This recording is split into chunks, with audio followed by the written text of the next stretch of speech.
introduction is how do we reflect on what's happened in the last year? And how do we move that into next year? Warren and I were talking a little bit before here. I'm hit there. It's raining again. So again, it must be Wednesday.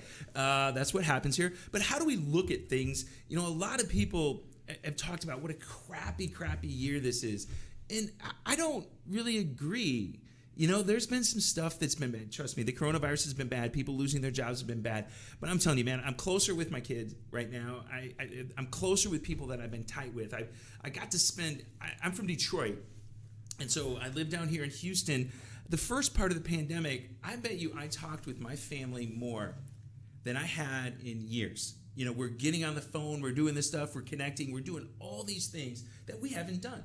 We kind of got away from it. We're getting ready to go back and do it again. But we've got to look back at what's been going on in our year and how we do it. It wasn't all, a crap storm. It really wasn't. There's been a lot of great things going on. And this is what we got to look at. We got changes that are going on in the world. Some like it, some don't. I don't care what your political affiliations are. Whoever's in the White House, I don't know about you, but really hasn't affected me in my 55 years. I don't like some of the people that are in there. I like some of them that are in there, but it's not really going to make a big deal. So how do we now come back and look at this and what's going on? Warren and I were talking when he got in here. He said one of the things that he usually does this week between Christmas and New Year's is reflect. But we were talking about how we've both been working. Working because we're already pushing into 2021. And one of the things that I like to do is I like to just pull out my calendar. Pull up my calendar and look and see, where was I last year? Where did I go? Who did I meet? Who did I talk to? Were there people that I should have followed up with that I didn't follow up with? Were there things that I should have done that I shouldn't have done? Or, vice versa. How did I really handle it? Where did I screw off? I push, and a lot lately I've been pushing Brendan Burchard. I've been really pushing because my habits suck. And he's a great coach on helping people get into good habits. And that's what I've been trying to get into. I've been trying to get into win the day and win the morning. I got to win the morning to win the day and get things up. And I've been using his day planner.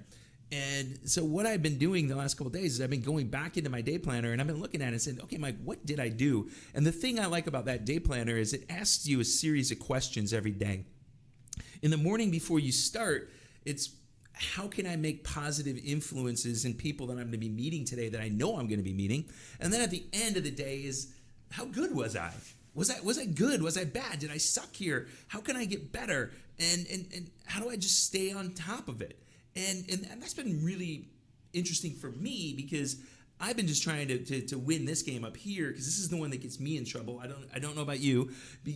And I've been reading if you haven't read it's called Motivation Manifesto. And I'm only in the second part, and it's been talking about fear and how as human beings, we don't really know what fear is. We talk about fishing a lot in this show. Those fish, when we hook them and they start jumping, hey, that's fear, man. There's something that's going on in my life, and it's life or death for me right now. I was talking to a friend the other day about going up and talking just like this. And oh, I'm afraid. What are you afraid of? I mean, somebody's going to tell you suck? And all that's going to do is hurt your ego. The fear most of us have right now is ego. It has nothing to do with, are we going to die tomorrow because we do something? And these are the types of things that we need to be looking at. We start going into our business and figuring out where we grow and what we need to grow. There's a lot of things that I'm getting ready to do into 2020, and Warren and I were sharing. We're starting this new group coaching thing. And, I talked to you guys about R&D, rip off and deploy, and I'm stealing stuff from my buddy Cameron Harold's book, Double Double. And one of my favorite things to do what I want to make everybody in that group do is this exercise he calls a vivid vision. He used to call it a painted picture. He calls it a vivid vision now. I call it a charted course, staying on that teacher business to fish theme. Oh my God, you turn the camera on, I can see myself. Woohoo! It makes things really bad. But what it does, he tells you to do is he tells you to go look 3 years from now. You get out of a time machine and you're in your office. What does it look like? What does your business look like? What does your family look like?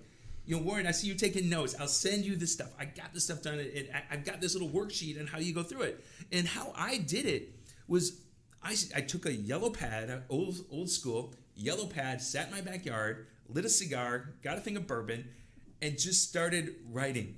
What do I want my life to look like? What do I want it to look like? What do I want it to look like? And then I took that and I found this guy on Fiverr who's a writer, an editor, and I sent him what I had. And he edited it and made it nice. And then I took everything from there and I took it to a graphic designer that I used there, and she turned it into a 3-page document that I now share with a lot of people, because what they do is they hold me accountable to it. And they hold me accountable. They said, Mike, you're going to do this. And it's 3 years out. And what we look at is we don't really know what we can accomplish in 3 years. One of the things that I was taught early on is most people overestimate what they can do in 1 year and they underestimate what they can do in 3 to 5. And those are the things that we're looking at. Because when we get talking with you, Warren, a little bit, I bet you 3 years ago, you had no idea what you're doing now. No. Not at all. And it's going to be really, really awesome. How many minutes do I got yesterday to ramble? Like 2? 2. All right. So I'm getting this down to my 5-minute ramble. But these are the things that we really, really, really want you to do is I don't want to. I see one of the guys that's watching us on Facebook. I can't even say your name right. Horatio. I hope I'm saying that right. But your business has been steady. I don't want you to think about steady, dude. I want you to talk about massive growth. Massive growth. I posted in one of my Facebook pages I got right now called Business Owners and Executives Who Love to Hunt and Fish. So if you find me and you want to jump in that group, feel free, come on in, we'll let you in. But I posted in there today, and one of the things is going into 2020, or leaving 2020, going into 2021, what are 3 things that you want to do to grow your business? And what are those goals? And then what are the 3 fish you want to catch this year that you haven't caught before? And, because that's what we're all about. My whole thing is business and fishing and fun and cigars and whiskey and hunting. And man, that's life to me. That's fun. My son and I, we love to get out. You guys seen him on the podcast. He doesn't like to go watch football with dad. He doesn't like to go play hockey. But if I say, hey, dude, we're going fishing, man, his eyes light up and he is ready to go. Hey, we're going to go hunting. Cool, Dad, I want to be the dog. I'm not worried about it. I don't want to shoot yet. I just want to go grab these things. So this is what we want to do. We're going to get in. We're going to talk to Warren here in a minute. But I want you guys to go reflect. Reflect what you've done last year, because it really was a good year. It really was a good year, no matter what you think about it. Because every year to be on this planet and be alive is a great year. And there's nothing you can do about it. So this is Michael Rager, your business guide. We'll be back in about a minute. We're going to have Warren, and you're going to get some really good things coming from his head. We'll see you in a second. COVID-19 transformed the way we do business. Now more than ever, fast lead generation and customer retention will determine if a business survives or not. The Now Media Video Business Card is designed to be sent using your smartphone. It's the next generation business card that will open the door for you while keeping social distancing. The Now Media Video Business Card is affordable for anyone from startups to multinational companies and is already being used by hundreds of businesses. Stay open, stay in business. Call us today.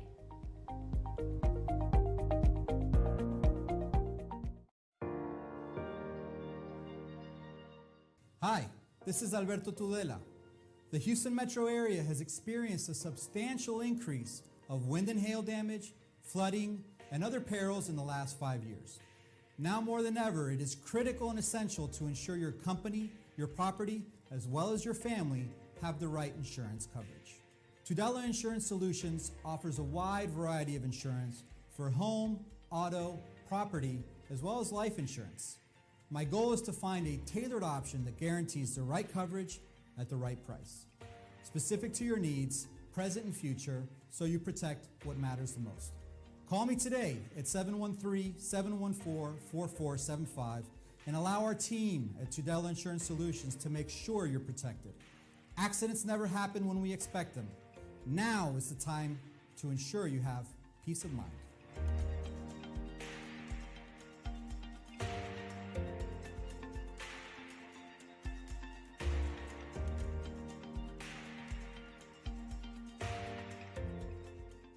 Hey, it's your business guide, Michael Rager, and we're back. We got my friend Warren Spiewak. Warren, how are you doing today, my friend? It's great. It's a great day.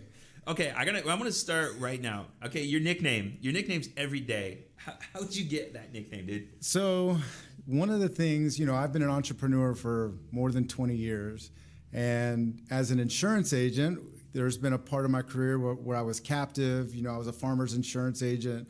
I even converted that into an independent agency, where there was a point in my life where I actually was going to sell off a successful business, which was my farmer's insurance business, to start from scratch Policy League, which was an independent agency. So when I did that, there was a very strategic relationship that I was able to create, which was with the guys that own Texas Direct Auto. This is going back to 2011, 2012. Okay.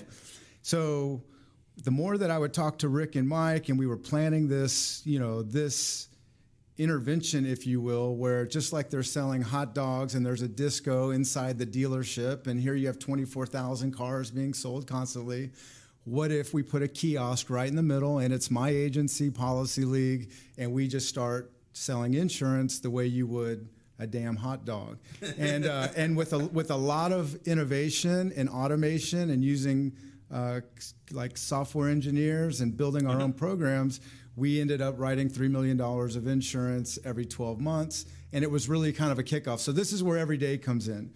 The day I went from being a traditional insurance agent to launching Policy League, my workflow, literally, it was an everyday thing. This car dealership was open 6 days a week. It was from 8 in the morning till 9 o'clock at night, sometimes 10 o'clock at night. And so that embodiment of where there would, you know, there's 300 employees there that are going like, Warren every day, Speedwag, because I'm there every day. Every day. Yeah. But I love, you know, I think that from an entrepreneurial standpoint, from a sales standpoint, and from a serving others standpoint, being available every day and also action taking every day, that is not a secret, but it's a great philosophy to live by. Oh man, I love it. That's cool. How did you decide? I was in insurance for a while. I sold life insurance, and I think everybody, you know, sold some type of insurance for a little bit. How did you decide that I'm going to make insurance my life? So when, you know, I'm a high school dropout, first of all. I'm a high school dropout. I was kind of into the fitness scene early on, so I had my own business as a personal trainer very early, like from the time I was 18 to, let's say, 21. And I was living in New York. I lived in Pennsylvania for a while, and eventually I was ready to go home. At one point, I owned an ice cream parlor, by the way. But the fact is there was a certain point where I just had this inner knowing I wanted to go home. I wanted to be back in Houston. And which led me to, oddly enough, through a cousin of mine that worked for Coca-Cola, I had a job opportunity in Los Angeles, and I ended up doing business-to-business sales for the first time in my life, basically putting Coke machines in like sweatshops, if you will, like basically walking through Compton and downtown, walking into businesses, and the way I would be paid is to basically put a Coke machine out and they would distribute Coca-Cola. Well, in that experience, and this again is me living in LA, and I'm now about to be a dad, by the way, like I'm in my 20s and I've had this career at Coca-Cola. It was there that I from this great cousin who is also a mentor of mine, older cousin, and sales leader. He taught me kind of this cluster sales opportunity. Like basically, why knock on 15 doors to put 15 machines when I can walk into one high rise and put 50, right? So suddenly my philosophy on how to sell changed, where I'm thinking, what do I do bigger, better, with less effort? So my business-to-business sales and my success there ultimately, and my unhappiness living. So here it is. My daughter is now born. It's the year 2002. 9/11 had just happened. Right. The real estate market in LA, by the way, we owned a house. So like the market was doubling, tripling, and everybody's saying the bubble's going to burst.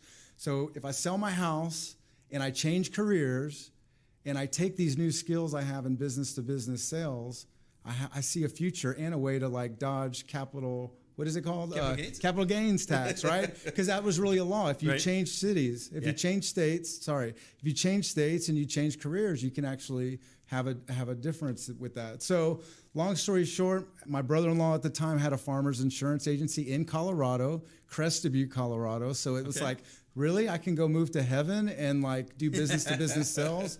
So right from the very beginning, unlike a lot of agents, 99% of agents do personal lines. Right. I did commercial insurance, working with hotels, condo associations, finding myself in group settings where I'm literally sitting with 8 or 10 decision makers on a board and explaining the bells and whistles of an insurance policy.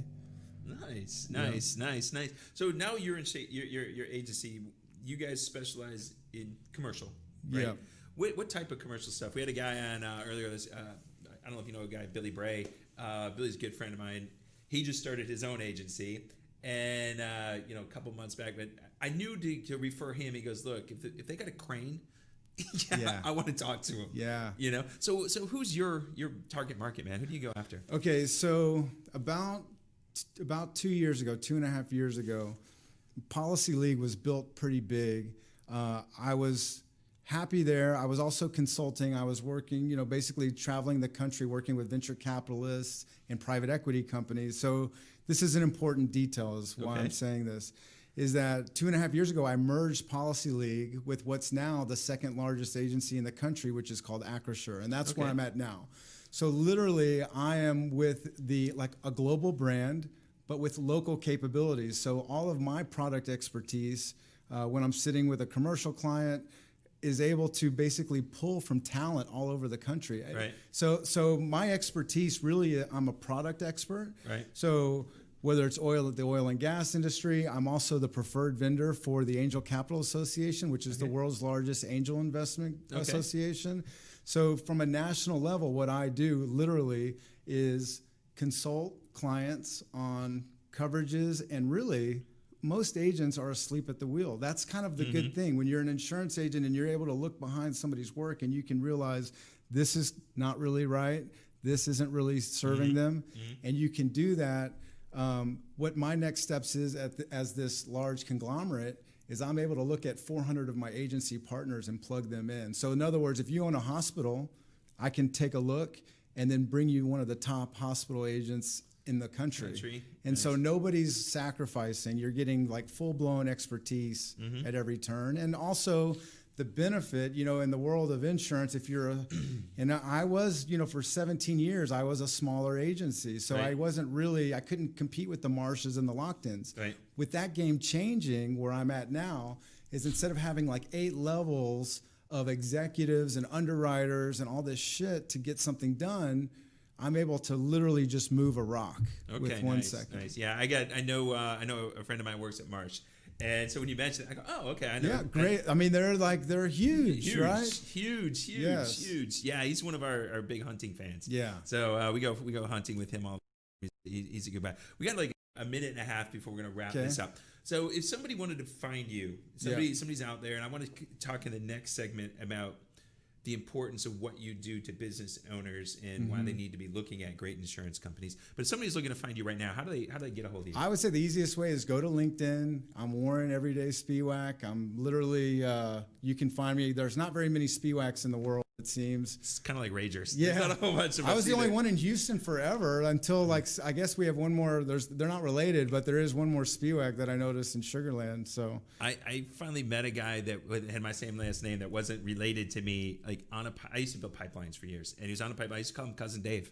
So there you are. We got you up here. As those of you there that are not seeing us on the Now Media yet, but we got Warren's LinkedIn page. You're gonna be able to get that. We'll share that information out with you. But it's important. I mean, insurance is one of those necessary evils.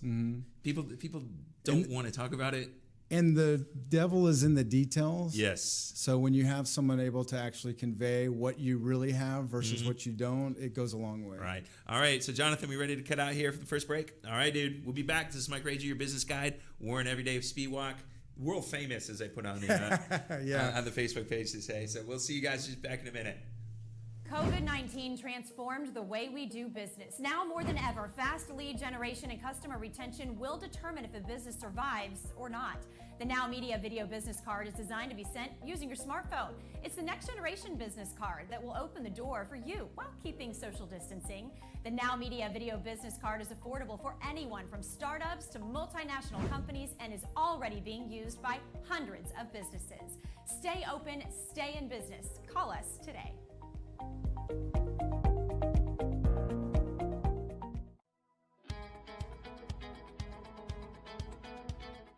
Hi, this is Scarlett Horton. You may remember me from the morning news. We know that finding the right team for your painting project can be overwhelming, and if not done right, a painting project can easily go over your budget. At CertaPro Painters of Central Houston, our professionals will ensure your residential or commercial painting projects run smoothly and are convenient for your schedule, leaving you time for what matters most. CertaPro of Central Houston has been serving the Houston metro area for more than a decade and has a solid reputation. You can read reviews from our clients and see examples of our work on our social media pages, letters of recommendation, website, and Google reviews. Additionally, at CertaPro Painters of Central Houston, we warranty our work for 2 years. We offer free color consultation. We do residential and commercial jobs, interior and exterior, and we are licensed and insured. Not to mention, we are experts in painting cabinets. CertaPro is the largest painting contractor in the USA. Our crews are not only qualified and skilled painters, they are the best at what they do, and we are always on time. Let our experts at CertaPro of Central Houston transform your home and business. Our proven process gives you more time to enjoy moments that matter in the spaces you love. Alfredo, Mallory, and John are experienced professionals who will work with you every step of the way to ensure a flawless finish. Call us today at 713-824-5166 and let CertaPro of Central Houston handle with ease, efficiency, and high professionalism your next residential and commercial painting project, because the world needs color.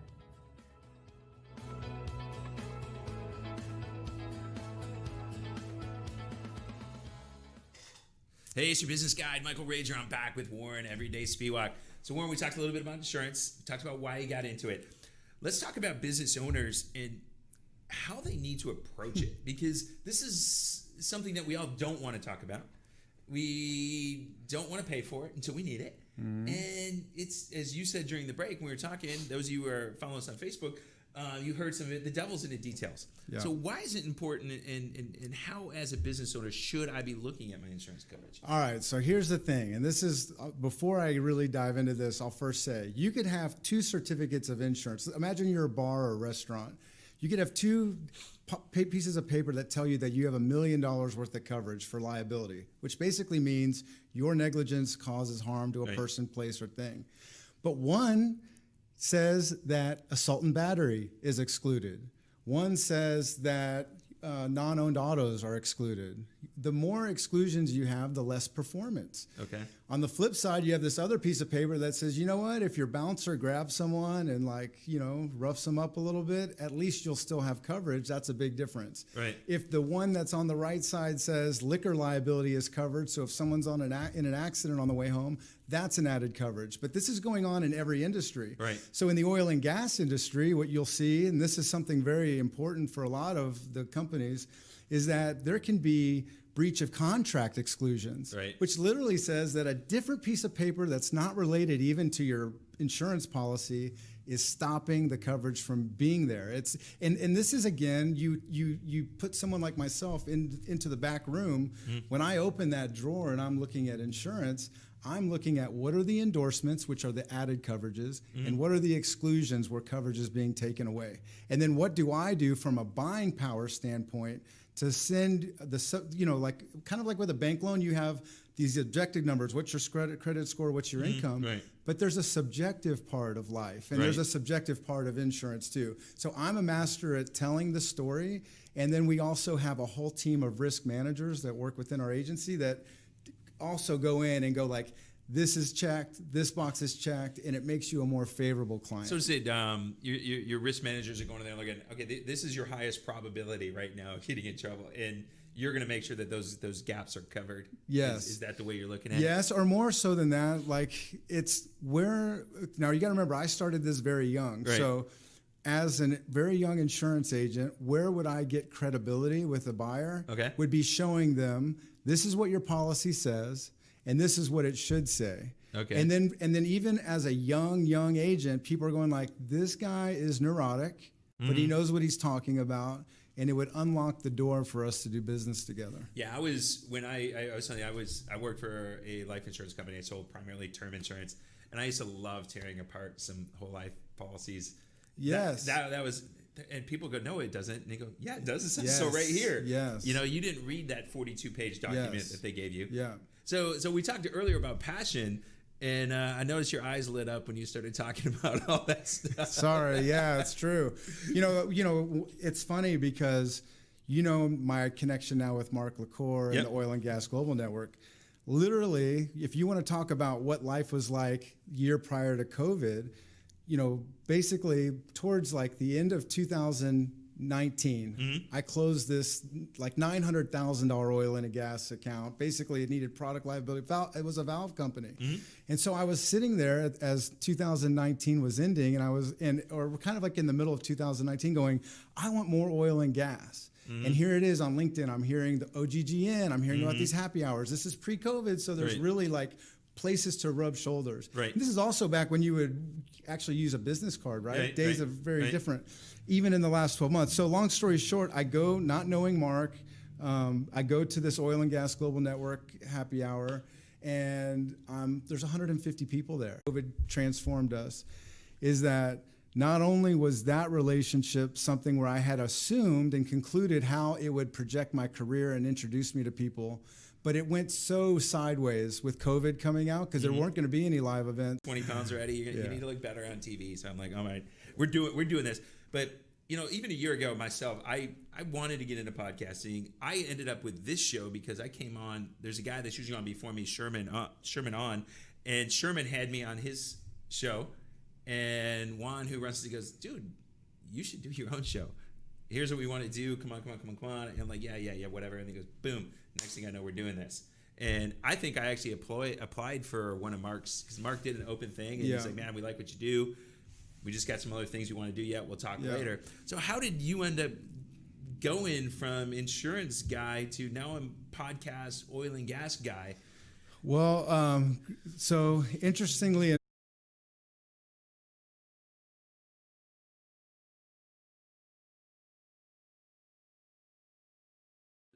Some monster new Toho. He's a big Yeah. Godzilla fan, and so Yeah. he's really bummed out that like Godzilla Kong hasn't come out yet. Yeah. And so we went to see this movie, and I think that they thought there was nobody in there because they turned the lights on. Yeah. And we're like, hey, you know, Yeah, we're here. in here. Turn Yeah. it back down, man. You know, Yeah. we're watching the movie, but Yeah. how do you, you know, mine's only 9 yet, and he still likes me, so he Yeah. hasn't turned into that Yeah. teenager yet, where his Yeah. friends and all that are more important. Yes. How do things change? What do you guys, you know, do you guys go outdoors? Do you do this stuff? It What do changes. Well, it changes a lot. So once this is my personal belief, right? And I have had 3 kids.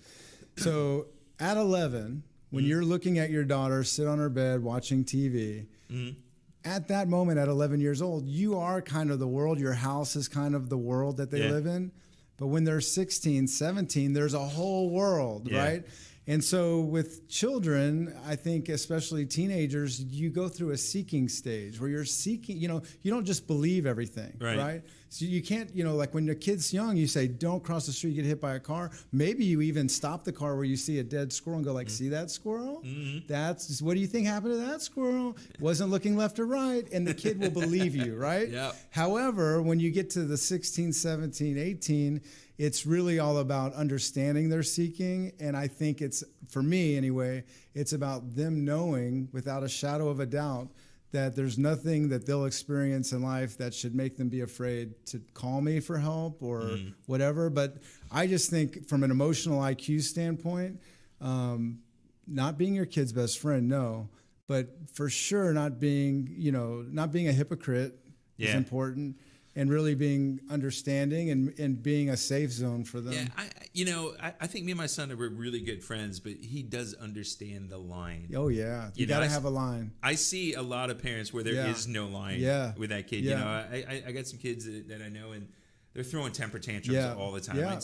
And my kid's never thrown a temper tantrum. Sure. Ever. Yeah. You know, I've spanked him twice. Yeah. That fear of God is Yes. in him that Yeah. I will do it. Yeah, there's a pop that could happen. Yeah. But you know, you're right.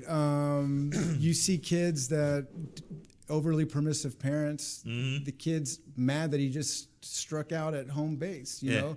And you take someone who does have like this, you know, more disciplined lifestyle, then you see that, yeah, they're going to say please, they're going to say thank you, they're going to wash some dishes. You as a parent can go like, whose cereal bowl is this? And there's some kind of understanding that it's not for you to clean up, it's for them. It's funny. One of my neighbors says my kid is the most mature person in our neighborhood. Yeah, that's awesome. What a compliment. I think it's a compliment. That is a compliment. It's funny. He's a really, really good kid. Yeah. And I love it. Like we watched that movie Soul the other night. I don't know if you saw it. It's really good. Yeah. But he like starts crying at the end, Yeah, and I'm like, dude, how wonderful. what are you crying about? He goes, that was beautiful. Yeah, oh, that's so great. And I go, dude, you're 9. Yeah. You know, you're not supposed to be. Yeah, but that's the thing is you're going to screw him up. He's perfect the way he is. Exactly. I know. And that's me too. Like, I don't want to homeschool my kids ever because I don't want them to be like me. I want them to have their own lives. But I will say this when it comes to just the idea of parenting as a whole, which is these kids, you know, they all have their own experiences. And like, you know, like I didn't come from a divorced family, but I'm divorced. And at first I would think like,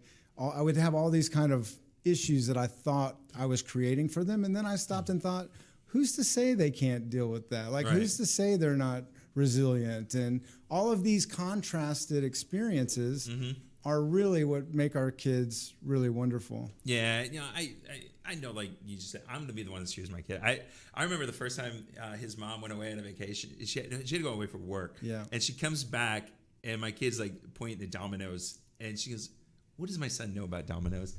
And she doesn't follow Facebook or anything. She doesn't have a Facebook page. And her best friend said, did you see that picture of your son eating pizza? So That's dad hilarious. took him to get the pizza. Yes. One of my friends is a pastor, Pastor Dave. He's my cigar smoking and beer drinking pastor.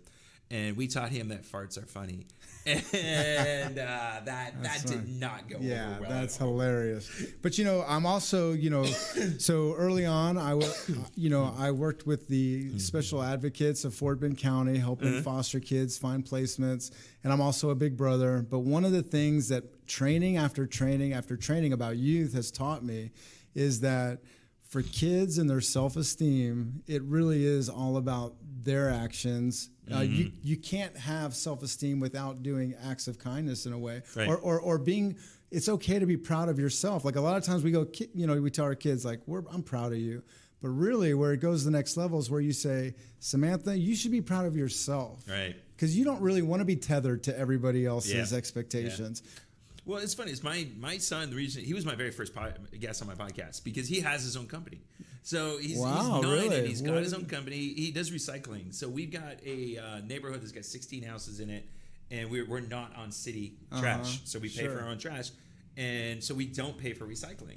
So he decided he wanted to, he in school he learned about recycling, and so we said, well, let's do it. And so we started doing recycling of cardboard and papers. And we used to have a place down the street. There's a little church.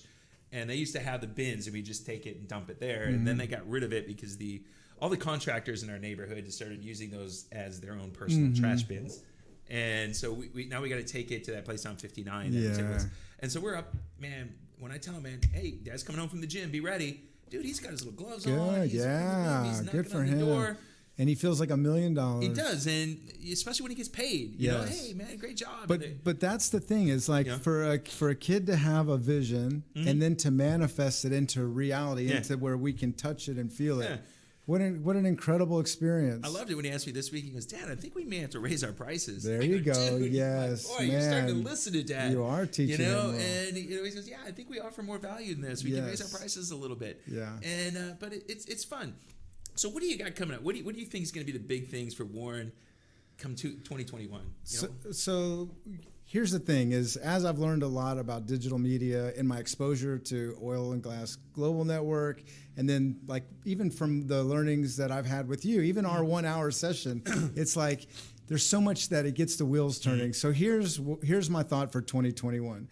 Keeping my foot on the gas pedal as far as what I haven't done really well this last year is been an insurance agent on camera. Right. I haven't been an insurance agent in an interview. Okay. So I'm launching an angel investing show called Angels Live with the Angel Capital Association, which Nice. has 300 angel groups across the country. We're the preferred vendor for the ACA. So I'm going to be launching that show so people can more see my network and extend like their awareness of me. Right. I'm going to continue to do the podcasting in every realm that I can, because I think authenticity really is what matters. Is people want to know you before they do business with you. Right. So all of the things that I'm producing right now, I feel like it allows someone, if they're going like, who the hell is this guy? Right. Well, let them go back and look, and they're going to find out. Yep.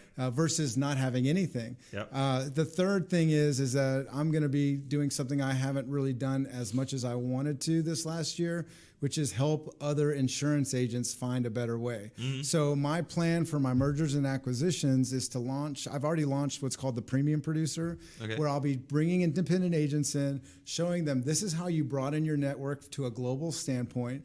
This is from a media standpoint, what you do to do things like what I'm doing with the Oil and Gas Global Network, with what I'm doing with Angels Live, where essentially what I'm doing is I'm putting myself in these niches where the ROI would be very high. Right. And so mergers and acquisitions is where it's at for me. So you're going to see a lot of videos where I'm explaining endorsements, explaining exclusions, but more importantly, telling agents, hey, if you want a better way, if you want more commission, more contacts, if you want to learn how to cluster sell, like what I'm talking about, where you have national relationships, these alliances are possible. Reach out to me, and I'm going to actually walk them down the aisle with it. Awesome, man. Also, who's still looking to meet? Who's on the top of your list of, man, I don't know this person yet, and I need to meet them? Man, I don't know. I honestly don't know, because right now what's happening to me is that I am becoming so enthralled, really, with these people like you and me, right? These people that are in my network. Because one thing is, like, if I would love to say, hey, it's Elon Musk, right? But the problem is Elon Musk's life isn't like my life. Right. Like when I look at these people that I follow digitally, a lot of it, I watch your show, I watch everything Mark does, I always watch. Because it's those little nuances where you can relate to people's struggles and you can relate to what they're telling you to overcome. Right. That once you go from a point of being different with it to saying, well, let me really comprehend how I would apply it, suddenly your knowledge becomes my knowledge and Mark's knowledge becomes my knowledge.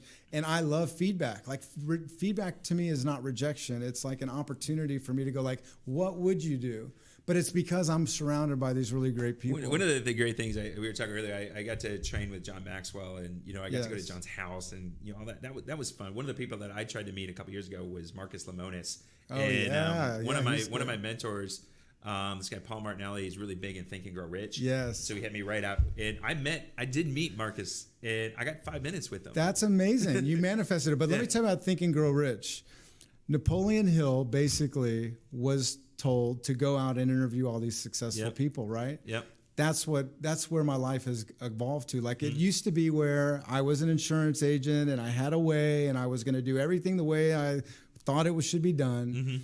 And literally I got to a point in my life where I'm going like, my career is fine, my kids are healthy, my parents are alive and don't have cancer, and everything should be great, but I'm miserable. Right. And it wasn't until I did my own Napoleon Hillism, if you will, and I said, you know what I'm going to do? And I started finding guys like Mark LaCour and Russ Johns is another one. I mean, these are guys where I go like, how blessed am I? I don't want to meet anybody because I have this amazing crew surrounding me. Yeah, Russ, it's funny, is I probably met Russ 10 years ago, and we clicked, and we said we were going to do, and we never did. Yeah. And then I was on where you guys were drinking scotch and I wasn't. Yeah. And you saw him. And I saw him again, and we Do you know why he's connected to all this? No. In my darkest day, I saw a 2-minute tip from Russ Johns about life. Really? And it moved me. And I felt like this, almost like this calling that I need to reach out to him. And it was through LinkedIn. He basically, this is digital. So I reached out to him and I had this amazing 1-hour conversation with him. I didn't realize that his son had just passed away from suicide, like within that year. I was going through my divorce, and like my divorce was wrapped up, but I was just not recognizing my life a little bit because it was so different. And I'm very attached to my kids, and even though I have my kids half the time, it's still, that's a big adjustment. So long story short, Russ and I became friends. We did podcasting together. He did an interview with my Feed the Machine episode. And then we really started working together. He built my websites and so when Mark was talking about what do we do for broadcasting, it was like Russ Johns. Russ Johns, okay. And then now, yes, everybody already knew him. So it would be written that everyone would know him anyway. Right. But I feel a little bit like it's divine order that Right. I was the one that at least could connect these two people that happen to be people I love, Mark LaCour and Russ Johns. No, that's awesome. Yeah, because I met Mark through LinkedIn. I met him and I started talking to him. I was looking at some stuff. He told me to go to this event, and I went to this event. I had a great time. He goes, like, don't pay to be this. Just go and just walk around and meet people. Yes. I went and had a great time. Yeah. Met him. He brought me on his podcast. When he was just starting his podcast, we went out to the the Mattress Mac place. Gallery Furniture. Yeah, the Gallery Furniture, way the hell out there. Yeah. And shooting with him, we had birds squawking in the back and everything, and it was fun. And he's like, man, you're the first one I've ever brought out here. We got it in the very first take. Wow. And we just went. That's your big mouth, huh? We just went, my big mouth. We just talked, and that's where we went, and that's what happened. So we wrapping this up here, Jonathan. What we got? A minute, 2 minutes. All right, man. So if you got to share something going forward, business owner, you're coming out there. Yeah. What are you going to share, man? What's your one piece of wisdom? This is what I'm going to tell everybody. It's what I'm being a student of right now. Digital media and acknowledging the fact that if you're afraid of video, get on video. If you don't realize how people are buying right now, the way they're buying is when you're cold calling, they're looking you up. Mm-hmm. And you could be the world's greatest insurance agent, the world's greatest restaurant, the world's greatest anything, but if people don't know you exist, it means nothing. And so in today's world, when you make a cold call and someone says, send me more information, that information should really be where they get to meet you and virtually know who you are, what you're about, see you as successful people, and doing exactly what we're doing right now, which is, before they even sit down at a table with you, they should know who you are, they should know what you're about, and they should trust you. Yeah, I'll give you one hint that I'm giving to all my clients I'm coaching right now is we're getting ready to shoot it here right after the first year. We're doing 20 videos, 2 to 3 minute videos. And the number one is the top 10 questions I get asked from my clients. And we're going to answer those. Then the reciprocal is the top 10 questions they really should have asked. That's because amazing. you know that you get it and I do. We get people to ask the wrong question. Yeah. Because they don't really know what they should be asking. And so that's what we're doing, man. But if you do it, you go set it up right, you know, the hashtagging and all that stuff, it really pumps your social media. It gives you you just got to think of, videos, you got to think about it. Now that I've had a time to marinate the question on who I'd love to interview, I've really been digging Peter Crone, Crone, right now. His videos. If that guy ever wanted to come on Feed the Machine, I'd be so excited about it. I just love his philosophies. He's the mind architect or something like that. So, awesome, man. Well, awesome. Man, I'm glad you had a chance to come on. Again, we've been trying to do this for a couple weeks. You had some traveling to do. We had to move it, but man, we got to connect a little bit more. Yes. It sucked that you moved to the other side of town. We used to be right across the street. That's true. That's true. But we got to go get that beer, that cigar, that whiskey, and have a good one. So, man, thanks for coming on, Warren. All right, Jonathan, we're out of here. We'll see you guys. It'll be 2021. So we're going to move again. See you guys next week. Bye. Bye.